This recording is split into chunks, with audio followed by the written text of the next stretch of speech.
Nyaya Falba est une femme, comme toutes les autres. Je suis née à Ziguinchor, parce qu'en ce moment, Ziguinchor était la région de la Casamance naturelle, et Kolda faisant partie de la Casamance naturelle. Alors c'est ce qui a fait que je suis née à Ziguinchor. Mais je suis de Kolda, de souche et d'origine. J'ai fait mes études primaires à Dakar, au niveau de l'école Médina, ensuite Castor et Derklé. Ensuite, j'ai fait mes études secondaires au niveau de Kolda, parce que mon père a été réaffecté à Kolda. Et après les études secondaires, après le BFM, j'ai fait le concours d'entrée à l'enseignement et celui de l'animation rurale au niveau de la promotion humaine en son temps, qui est devenu maintenant ministère de la Femme. Ayant été admise à ces deux concours, j'ai choisi celui de l'éducation nationale, parce que déjà ayant mon père là-dedans, donc n'étant pas sur terrain inconnu, espérant être bien encadré par celui-ci, j'ai choisi l'éducation nationale. Et après ma formation, j'ai été affectée à l'école 1 de Kolda. Et à l'école 1 de Kolda, ensuite j'ai passé, néanmoins j'ai continué à étudier et j'ai passé le brevet supérieur, ensuite le CEAP, ensuite le CAP.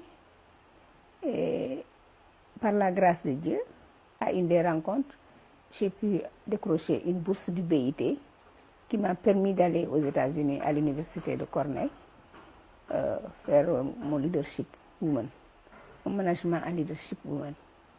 Donc tout cela, c'est par la grâce de mon Seigneur que je remercie de tout cœur, et de mes parents qui m'ont encadré, mais aussi de mon mari, parce que quand je faisais le BS, le CEAP, etc., j'étais déjà mariée. Je me suis mariée très jeune. Bon. Cela étant, dans la vie professionnelle, après l'éducation nationale, j'ai été au niveau de l'IRE, l'inspection régionale de l'éducation, comme chargée de l'alphabétisation des femmes au niveau régional. Parce qu'avec le colloque que le ministre Mamadou Ndoye avait effectué à Kolda, il a été constaté qu'au niveau de Kolda, le taux d'alphabétisation des femmes était très faible, c'était au niveau de 77%. Donc il fallait relever le taux, et aussi il fallait accentuer l'éducation des filles au niveau de l'école sénégalaise. À Kolda, on a vu que les filles étaient à la traîne. Alors ce qui a valu qu'au niveau, moi quand j'ai été affectée au niveau de l'IRE, de l'inspection régionale, j'ai été chargée de l'alphabétisation des femmes. Et ça a payé, parce qu'après nous avons vu que le taux avait relativement baissé, et que les filles, dans les endroits comme le Médina Yoro Foulah en son temps, qui ne voulaient pas amener les filles à l'école, nous avons vu que les filles commençaient à aller à l'école, à fréquenter l'école, et les tabous étaient levés. Ensuite, en 2000, j'ai été affectée à Dakar, en changeant maintenant de ministère. Je me suis retrouvée au niveau du ministère de la Famille, au niveau de la direction de la petite enfance, chargée de la protection et des droits de l'enfant. Et en cela, englobant la construction de la case des tout-petits, j'avais la responsabilité de la construction des cases des tout-petits de la zone sud-est. En 2003 est intervenue une de mes distinctions au niveau du Conseil de la République.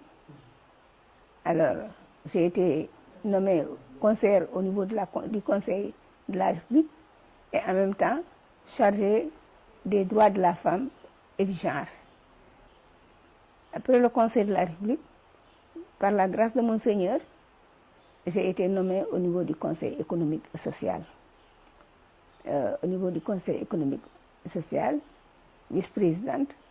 Alors, et ensuite, au niveau de ma localité, j'ai été élue du moins conseillère municipale et conseillère départementale. J'ai été chargée de la présidence, d'occuper la présidence de l'alphabétisation et de la formation. Je suis une femme de la société civile. Je suis la présidente de la commission, la présidente régionale de la Fédération des associations féminines du Sénégal de la cellule de Kolda et vice-présidente nationale chargée de la condition féminine.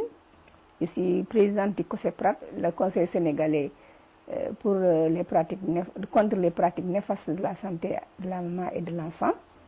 Ensuite de la SOA pour lutter contre le sida.